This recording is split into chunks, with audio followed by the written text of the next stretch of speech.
All right, everybody, I think we'll go ahead and get started here. So this is Clayton Ryness. I'm Managing Director here at Tevora, and I'm joined today by David Angeles, who is Sales Engineer Team Lead for Skybox.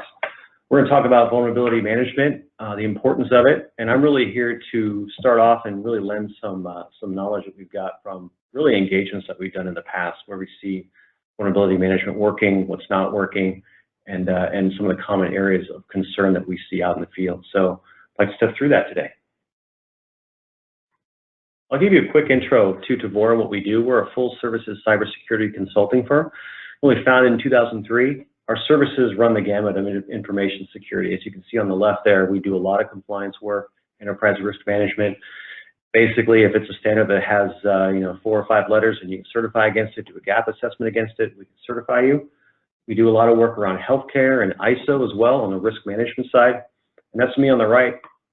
Clayton, I oversee the threat practice, which is all of our offensive security, penetration testing, ethical hacking part of what we do, as well as the incident response piece. So on the blue team side as well. So what I really get a chance to see is vulnerability management practices in action, right? The actual tangible security implications of a particular organization, how they handle vulns and vuln management.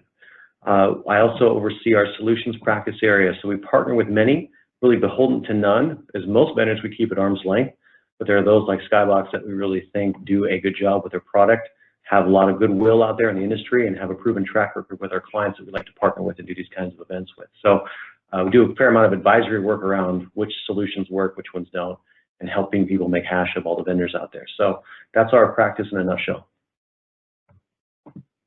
Our clients are really varied. We have folks in professional services, legal, hospitality, healthcare, you name it. Basically everyone has a security need, and we've been successful in matching that need at basically any kind of level of maturity or sophistication. So very proud of that, and really the experience we're getting from our clients like these are the ones you're going to be hearing about in some of our stories today. So key issues is really vulnerability management is really hard to do well. Some people think that, oh man, hey, just go ahead and patch and you'll be good to go. I think in practice that's very difficult. There are very few clients that we have that do this very well, and the reason why it's just hard to get every last host. It's hard to get 100% coverage, and that's the things that we're going to drive a truck through when it comes to penetration testing. It's that one exception account. It's that one host that you delayed the patch on. It's the one executive that you gave special treatment to. Those are the ones that are really going to be critical when it comes to a real threat profile and a real penetration test. The second piece is really the context is missing around risk and risk measurement and risk management. So folks will take scan data, vulnerability data at face value. So I like to ask the question, is it severe or severe to you? Context is important. So some folks go in blindly thinking I just need to patch everything, I have to patch everything, or I don't. There's some cases where a low or a medium vulnerability could be used as part of our exploit chain and actually lead to disclosure of sensitive information, establishing persistence by our team, et cetera. So a severe isn't always a severe to you, a medium isn't always a medium to you. It could be something much more critical. And what we find is a lot of folks don't really have a good mechanism to be able to get a good understanding of what the risk context actually is in practice. And the third piece, which is most critical, I think, if you have any kind of cloud infrastructure, is really understanding that the cloud security piece needs to be handled a little differently. So we see clients that have their cloud first. They got a lot of public cloud infrastructure. Could be Azure, could be AWS. They also have some private cloud. Could be some VMware, some Nutanix. But some people have, well, I would say almost everybody has some footprint in there. It could be dev, could be pre-production, or it could be full bore production. Either way, it's normally in some state of mismanagement. And I mean that in a way, not necessarily vulnerability management, but configuration management. So if you look at AMI things that are happening or configuration settings that you have in, say, Amazon, who's checking that? Is it configured? Because you're forcing that configuration. So basically it becomes a security and vulnerability awareness portion when it comes to cloud is really around configuration checking, not just straight service vulnerabilities. So that's an important thing to remember here as we go through this. So that's top of mind for me. And with that, I'll turn it over to David.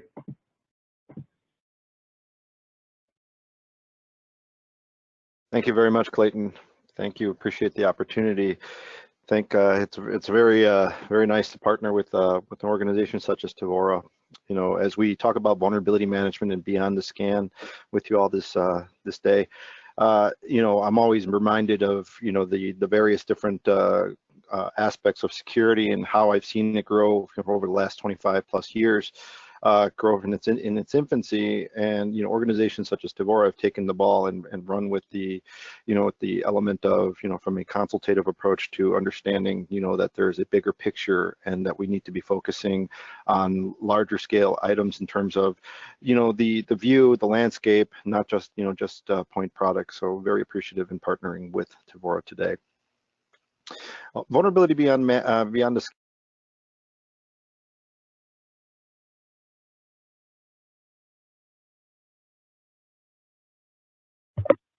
David, I think we lost you. If you can hear us. I apologize. For whatever reason, it went to mute. So as we relate to scan, you know, scan information, and we look at scanners that focus on discovery, severity, and patching, we understand that true vulnerability management, there's a requirement for more. There's a requirement to look a little bit deeper, try to fill the gaps, and try to understand where those gaps sit and how it is that we can improve the outcomes from a vulnerability management perspective. As we discover more on that, we understand that a scanner-based approach takes and identifies the vulnerability, but it doesn't necessarily provide you anything beyond just the vulnerability. And that in turn leads to lack of prioritization. In other words, we're just looking at the severity and exploitability information, but without any real context or knowledge about where the vulnerability might sit on the environment. That coupled with the lack of remediation options, pretty much giving you just patching, also afford itself to, you know, being slow in terms of response time and mitigating these vulnerabilities. And when you're taking a strategic approach and trying to manage these, you have to have some level of oversight, which in many cases, when you're taking a scanner-based approach only, doesn't lend itself to that as well. So when we look at the overall construct of what true vulnerability management should be, it should be able to help you scan and fill in the blind spots, consolidate all of those active and passive scans from multiple points of entry. So if there are other appliances, other security tools that you might have and have invested heavily, why not leverage the information that you have already and make use of that investment a little bit further, thus extending the life cycle of those tools. Likewise, from a prioritization standpoint, why not be able to take that information and analyze the business impact and then understand how we can consolidate all that threat intelligence and make it meaningful and impactful to the organization in terms of being able to remediate against all of these different aspects. That remediation effort, what should that look like? So in today's case, you know, in today's world, you know, we're throwing darts at the vulnerabilities. We're looking at ways to address these vulnerabilities, probably by severity. You know, looking at the criticals and the highs, possibly ignoring the mediums or getting to the mediums when you can. We want to make sure that you have something that's able to prioritize that and be able to give you information that you can action against and make immediate effects on. Also, finding the best remediation option. It shouldn't just always just be patching. There should be other mitigating controls that you can place that can help soften the blow and lessen the burden on your teams. And then you get to that oversight. Ensuring remediation is complete is successful by monitoring for the changes in exposure and exploit activity, understanding what that metadata is telling you in terms of the exploit type, and then whether or not it represents immediate certain risk is also tantamount to being able to capture what that remediation effort is doing. So being able to find all those vulnerabilities that have been fixed versus those that have been found. So let's discover a little bit about the discovery phase here. Basically, creating a complete and current repository for vulnerability data. It should be able to fill in the blind spots, as we kind of intimated a bit earlier. What does that mean? Taking into account the networks and the network zones. So sensitive on-prem zones and cloud networks and OT networks don't necessarily lend themselves to an authenticated scan. And at times, you know, those networks never ever get scanned simply because they are very sensitive to those types of activities. Likewise, understanding what your network devices are trying to tell you. So as to, not to correlate it to a SIM, but to understand some of those like functionalities and being able to correlate that data from a vulnerability perspective, and understand how those different endpoints and devices in your network can provide you additional context around accessibility or whether or not a vulnerability is going to impact the network as a whole. And then leveraging that current information, the most up-to-date recent information. So it could be the latest vulnerability data, it could be advisories coming from other points of, of the net, understanding that dark web information, and then being able to work with dynamic cloud workloads, being able to understand what those containers and, whether it be AWS, Azure, Google, etc.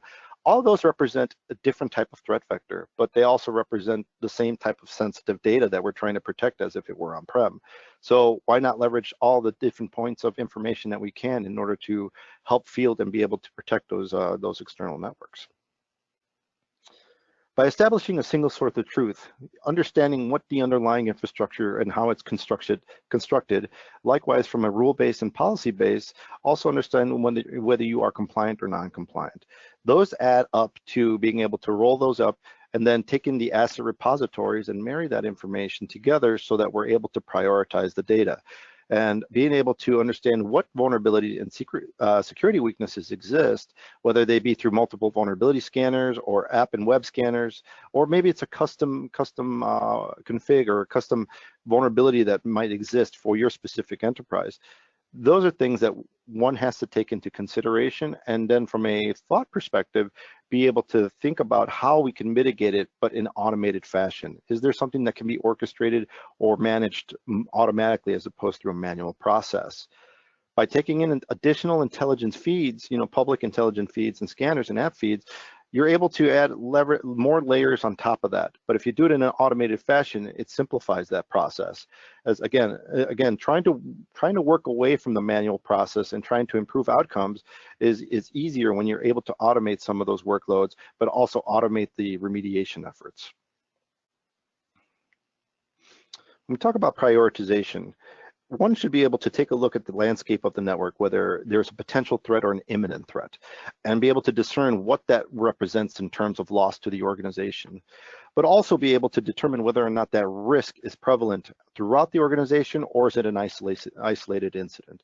So those are things that one would like to have, and being able to pull all those data feeds and be able to determine, hey, if I have a firewall located here, or if I have a device or security appliance located here, what kind of information can I pull out of it, and can I make sense of that information? It's not just all predicated on the scan information, because scan information is going to give you all the potential threats and the vulnerabilities. But what about the occurrences inside your network? What beyond the occurrences can we tell you other than there's a vulnerability and it exists on this specific operating system or firmware? Can we tell you whether or not there is a critical severity that is exploitable and whether or not it's exposed? So sitting on the wrong side of protections, let alone whether it's exposed and exploited and represents an immediate risk. Those are things one should factor in when considering a tool. In this example here, we're trying to understand the exposure in order to define risk.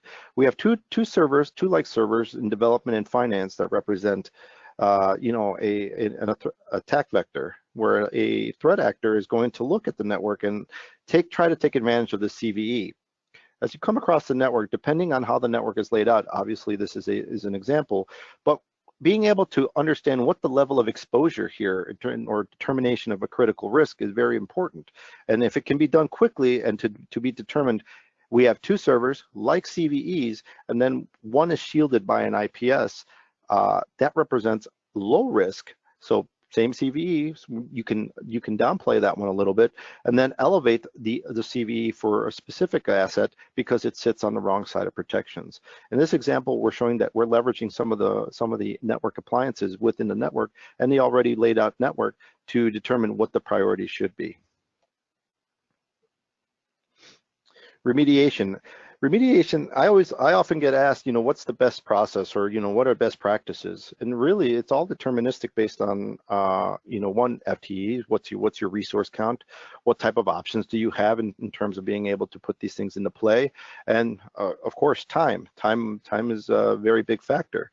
But understanding that sometimes time is not on our side, and maybe we're just have been relegated to just patching. When you're trying to affect change on an organizational scale and attack many different threat vectors to fix those and address those with a patch, it's not always easy. Sometimes you might be patching something that is not relevant to your environment. Maybe you don't necessarily have that vulnerability, or maybe it's already been protected. So why go through the trouble, right?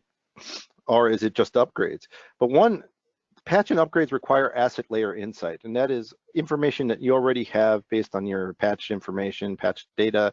If you have SCCM or some patching software, you have that information. But what's not typically leveraged is the network layer insight.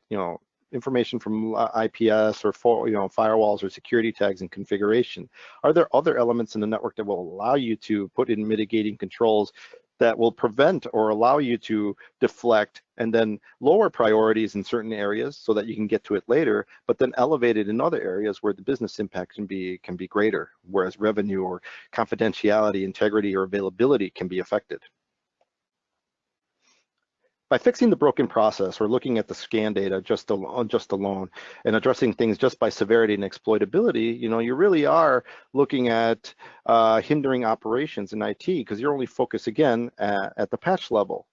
By taking vulnerability management to the next level, we're orchestrating and automating a lot of these functions, so therefore being able to prioritize the vulnerabilities a whole lot quicker versus trying to manual process or manage it through a spreadsheet, but also providing additional options beyond that, as we talked about it a little earlier, but also allowing your teams to focus and become more hyper-focused on the specific areas of their competencies. So if you have your infrastructure, your SOC teams can get to the IPS signatures, firewalls, or configurations and upgrades, whereas your operation teams can focus on the patching and not having to deal with some of the other extemporaneous tools that are out there. Oversight. I think oversight gets missed a lot, and I guess from what I've seen in the industry with my customers is that it's often a very big ask, and it's often just reflected in terms of reporting. So what kind of reports are you getting out of your tool? Are you able to monitor? Are you able to track the various different paths of victory, or are you just simply getting a report to say I have 1,000 vulnerabilities? Being able to monitor what type of activity or what kind of vulnerabilities are coming in, as well as being able to understand what those threat vectors are, is just as important as being able to track how you're doing in terms of winning. Because if it results in taking a different approach in your security practice or philosophy, then that's a win, I believe. It also improves the outcomes because there are conversations that actually get had between the departments and the teams. And a tool of this nature is not to point fingers or to help point fingers, but it's to bring together and bring together the collaboration efforts in order to bring together the closure of these holes within the enterprise. So monitoring and tracking is very tantamount to the tool, as well as reporting and then providing those metrics so that you, again, having those discussions at an elevated level, understanding whether or not the philosophies or the teams that are involved have the process or have the people or resources that they need in order to affect the change on the network. So again, to summarize, true vulnerability management should have a discovery where we fill in the gaps with the scan information, but also consolidate multiple points of information. Being able to prioritize by analyzing impact to the business, as well as using the threat intelligence and being able to leverage the network context throughout. Applying remediation efforts, prioritizing by the riskiest vulnerabilities as opposed to just by severity, and then finding the best remediation options outside of just patching, and then applying oversight on top of that. Those are the key tenets that I believe will allow organizations to move forward with a strategy as opposed to just a tool, an operational tool. So it can function as an operational tool, and it should function operational tools for those organizations that require it, but also it should be a strategy and a discussion point in order to move things forward and keep the conversation flowing with security, because it's always ever changing and it's always ever present. Coupled with what we just discussed today, Skybox solution in conjunction with Tevora, we'd like to improve your cyber risk management platforms or cyber risk management programs by simplifying cybersecurity management and bringing together all of the different elements of the network. So integrating the view of attack surface, bringing in IT, cloud, and operational technologies. If you have air gap systems or systems that haven't been touched in a long time because unauthenticated or authenticated scans don't allow for that, there are options to be had. By closing the security gaps left by point solutions and bringing together those solutions under a single pane of glass will help you improve on the investment that you've already made and then provide you superior insights to reduce the risks and maintain the security hygiene. So as you look at the Skybox solution here, there are two different areas of focus. You have the security policy management. So that's where you bring in all the contextual information. So the firewall information, the rules, the policies, the compliance, the overall hygiene. What are we looking at from a perimeter security? Is there an IPS turned on? Are things set to do, to prevent or detect? Network assurance, are we carrying those checks forward across the network? How is that network laid out in relevance to a compliance statute? Is it PCI, is it NIST, is it NERC? What are those compliance attributes that you're beholden to, or is the board beholden to maintaining? They're making sure that you guys maintain. And then being able to track all those different changes to the enterprise and understand what the workflows are and whether or not a change to the environment is going to introduce risk to the environment. So from a firewall policy change or an ACL, what does that look like, and does it marry or does it match what you have set up from a compliance side, both on the physical as well as the cloud and OT space? Are those OT spaces that are managed by microsegmentation at the border, are those congruent with the policies that you've set in place for your physical on-prem? And likewise for all of your cloud constructs, are you being able to manage those forward utilizing the same types of policy checks? Then taking that and marrying it with vulnerability control in the vulnerability and threat management space, and taking advantage of dark web information, being able to leverage all those different elements and being able to determine whether or not a vulnerability is going to affect you in a very negative way. Is there a malware package associated with it? What type of exposure is associated with that in your environment? Again, taking that scan data, decoupling it from just the scan, and then applying context so that you can see exactly where those vulnerabilities sit and reside in your network. Those are things that we at Skybox, in conjunction with Tevora, would like to work with you in terms of helping you determine what that next step in your security strategy are, and again, in improving the outcomes in your cyber risk management. Again, my name is David Anteles. I truly appreciate the opportunity to discuss this with you. If there are any questions, please throw them out. Happy to answer and happy to discuss at a later time if that warrants. Appreciate the time. Thank you.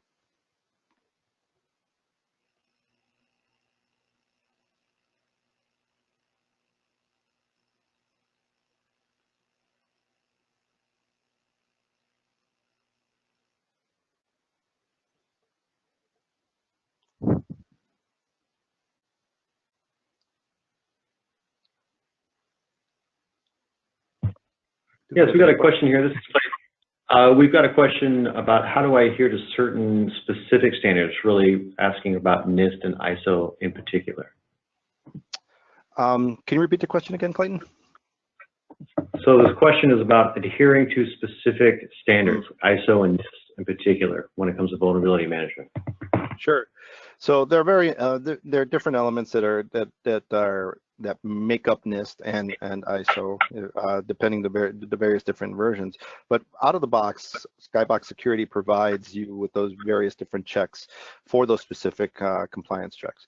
So being able to pinpoint the areas that are affected or relevant to those specific compliance checks. So let's just say from a firewall perspective or vulnerability control perspective, we take into account what your vulnerabilities are, where they sit in the network, and where you can fix things and where you can shore things up relative to the compliance check. So we will provide you a report on how you're doing from that specific compliance, and then be able to point out to the solution that would help address that specific area of concern.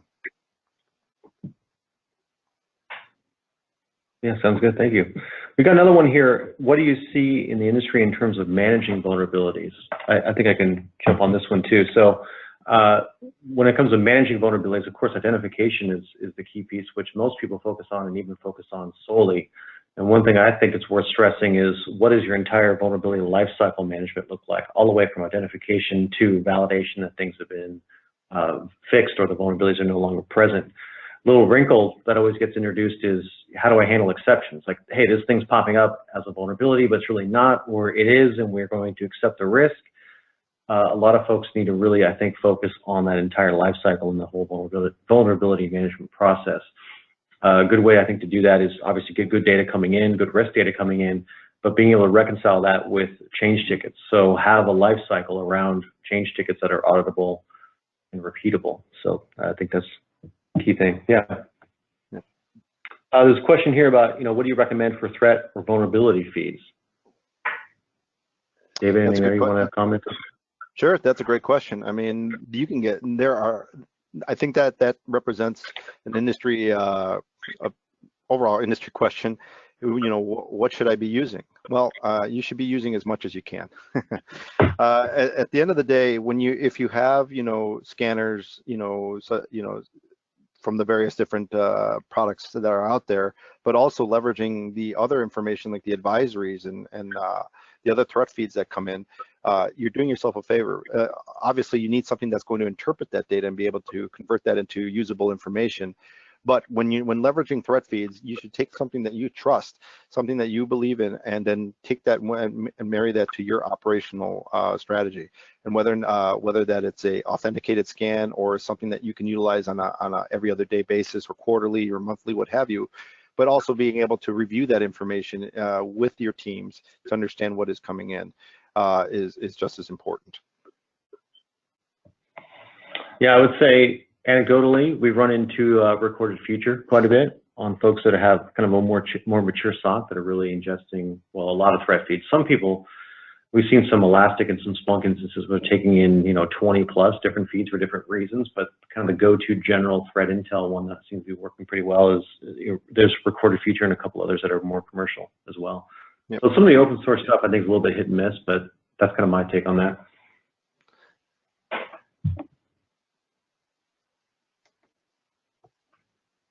Sound good? Anybody else?